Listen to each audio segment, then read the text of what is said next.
Difficile pour certaines victimes de dénoncer leur agresseur, quand bien même ce dernier est formellement identifié. Cette peur, selon les citoyens rencontrés dans les rues de la capitale, serait provoquée par les représailles qu'ils pourraient encourir.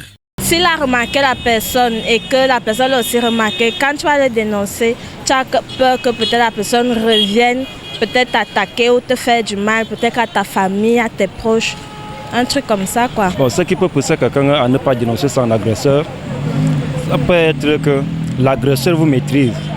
De fois, si vous le dénoncez, il peut chercher de temps en temps à vous éliminer. Donc, dans ce sens, tu peux cacher donc ton agresseur. De toute fois, ne pas le dénoncer.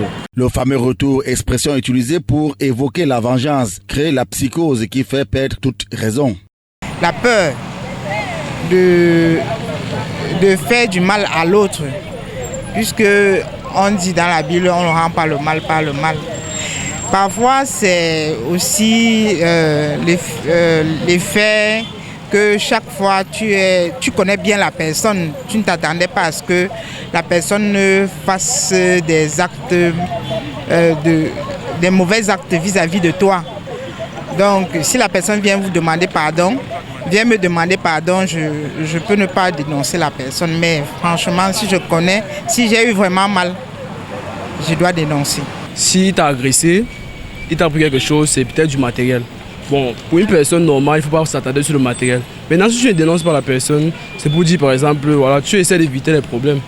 Tu peux te dire qu'en dénonçant la personne, il va forcément arriver un moment où, même s'il entre en prison, il va forcément arriver un moment où il va sortir et il va essayer de vous retrouver. Ce qui va faire que vous allez vous culpabiliser peut-être pendant un moment.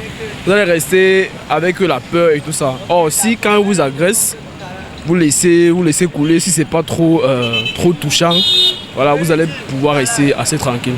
Le choix du silence pour une bonne frange des victimes serait justifié par la corruption des forces de sécurité qui remettent parfois en liberté l'agresseur.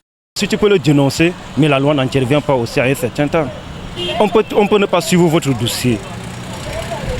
À un certain temps, donc c'est mieux de ne même pas dénoncer, parce que ça ne sert à rien encore. Cette pratique renforce dans l'esprit des victimes le sentiment d'insécurité qui pourrait justifier le silence ravageur qui les confronte à la